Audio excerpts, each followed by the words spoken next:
to go over how to fillet and portion trout at Lecomptoir.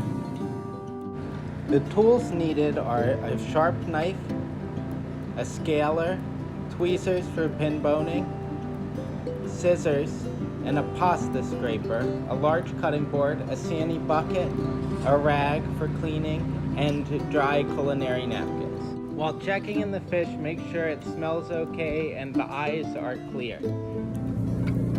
Our first step is going to be drying off the fish. Just get it as dry as you can using your culinary napkins. Make sure you get inside, try and get any kind of loose bits out.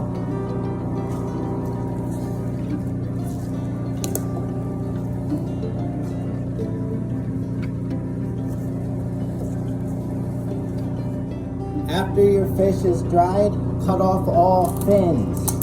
1, 2, 3, 4, 5. Same on the other side. Leave the tail on so you have something to hold on to.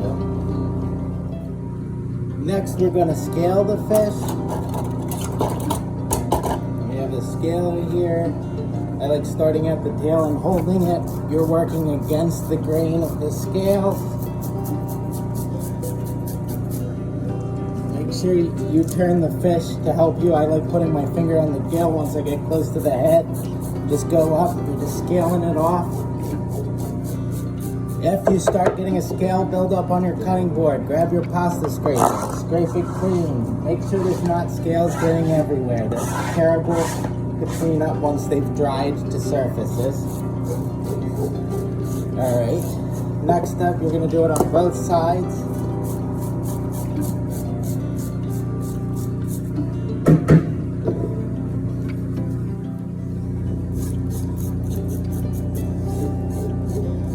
Once you get the scales mostly off one side, you're going to take your pasta scraper, the curved end, you're going to run it along. You're going to get any residual scales off. Make sure you get the top of the fish. Make sure you get the side of the fish. Closer to the belly, there's finer scales. We're going to cut the belly off so it's not as important to scale down there. Once you finish scaling, move the fish aside for a second. Clean up any mess on your cutting board. It'll be really hard to get a nice fillet if your fish is slipping around on slime that is still on the board. Now we have our cutting board clean and a scaled fish. It's time to make our first cut. We're gonna go with scissors right behind where the fin used to be, up along the gill plate to the top of the fish. So right about there looks good. And then with a sharp knife following your cut you have made with the scissors, you're going to take a sharp knife and you're just going to go straight down until you feel the spine. And then you're going to set the fish back down. So I'm going to be taking my knife and I'm going to be cutting from about the center of the fish all the way along the backbone. Again, it doesn't have to be super deep down until we connect with our last cut. So I'm going to actually start on the center so I can feel where the backbone is. And then I'm going to work my way up, one long motion if possible, to the top of the fish. Then I'm going to take it and I'm going to do the same thing going towards my fillet, the end tail piece.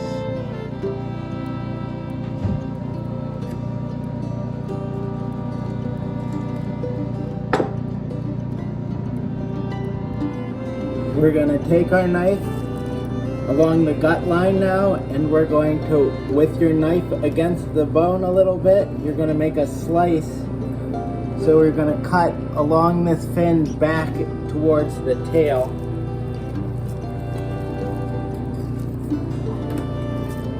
Doesn't have to be super deep.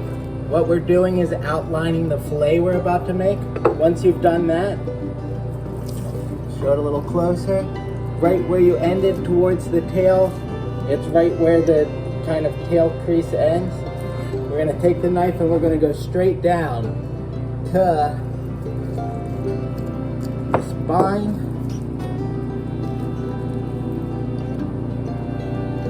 Then we're gonna start working our knife along the back of the fish.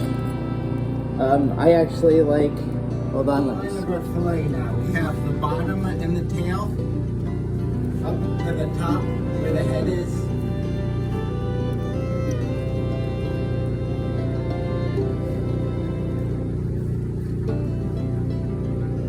We're gonna now take our knife, sharp as possible. I'm gonna use my sharp knife. Make sure it's dry. And I am going to run it along the bottom, following the spine, holding the tail. And you're just gonna follow where you've already cut. You don't wanna make too many sawing motions because that'll hurt the meat.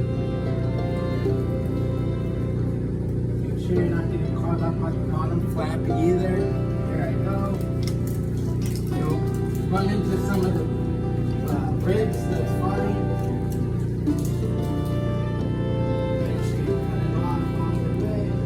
If you're stuck up top, just grab scissors, cut it free. Alright. Now we have a fillet we'll clean up in a second. I'll take a pretty picture of it.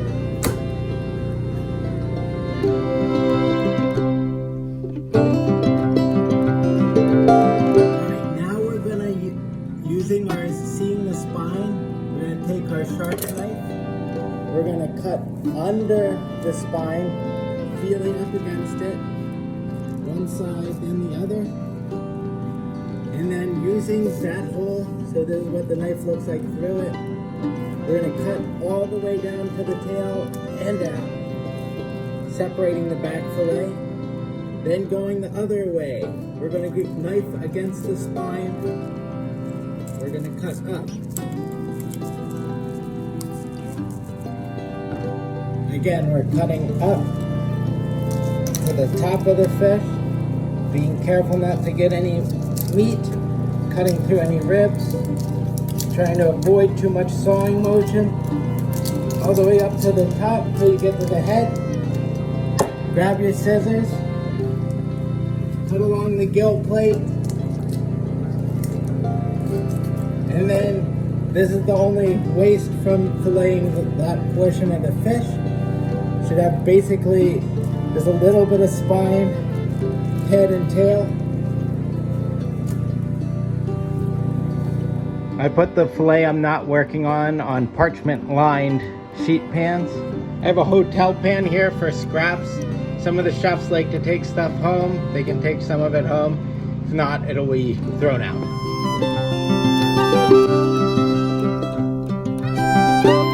Now we're gonna take off the ribs in this like white meat. My rule for this is if you can't see the knife through the meat, you're probably cutting too deep. You're just gonna slowly work your way behind it. I'm gonna switch to my chef knife once I got a good incision.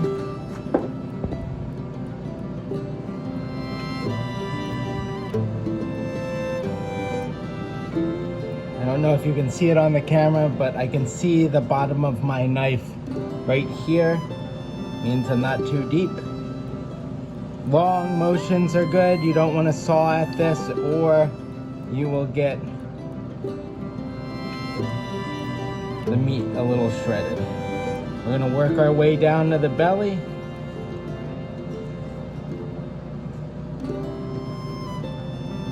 And then we're going to cut the whole thing off, belly included. This is what I just took off. Belly, rib cage. The belly, you can cut off from the rib cage. You'll cut that up and give the chef saying.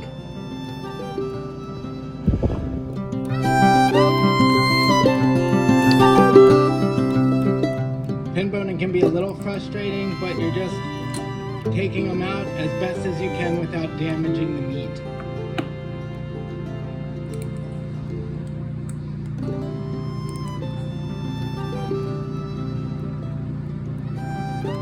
this point, you should have two beautiful fillets. We're going to season them with salt and sugar. The trick with seasoning these is you want to go a little heavier on the larger portions and thinner on the thin portions. So up top here, we'll add a decent amount of salt, and on the bottom, just a little bit.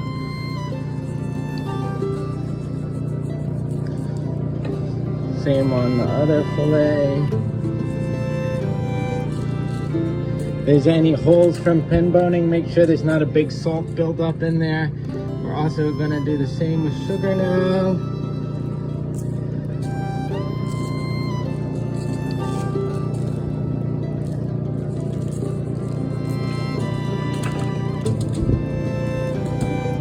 And it's going to sit in the fridge for 20 minutes. Set up a large ice bath while you wait for your fish to finish curing. All right, now it is time to wash our fillets in ice water. Plop it in.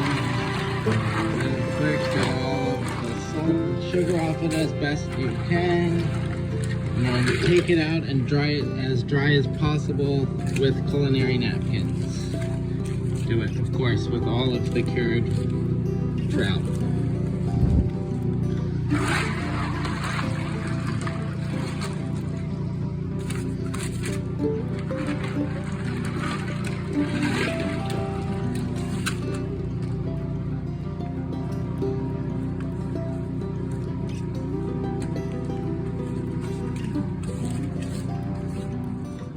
All right, now you have a dried, cured trout ready to portion. All right, for portioning, we're gonna weigh it out. Make sure you set the ounces.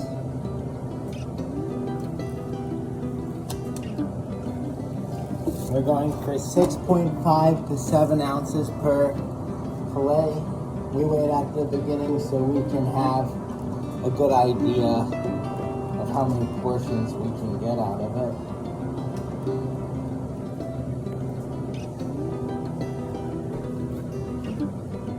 We're going to be working on the head side down. So we're going to guess about what, we'll over guess the first one.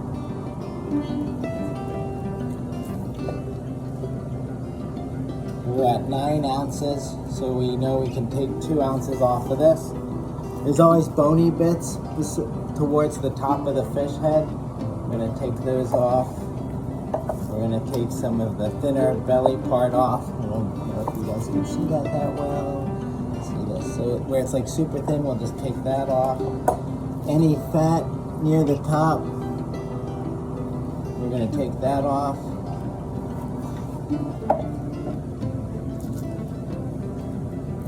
And if there's any residual pin bones, we're going to take our pin boning and just get those out of there as well. The top of the fish and the bottom of the fish will have the most pin bones left in it. Make sure you put pin bones in a trash immediately or in a safe spot because they have a way of getting around places you might not want them to. After you've got a good fillet, you can use it to eyeball the next portion. Go somewhere about here. If you get fairly confident, you can just do it along. The thinner the part, the wider the steak will be.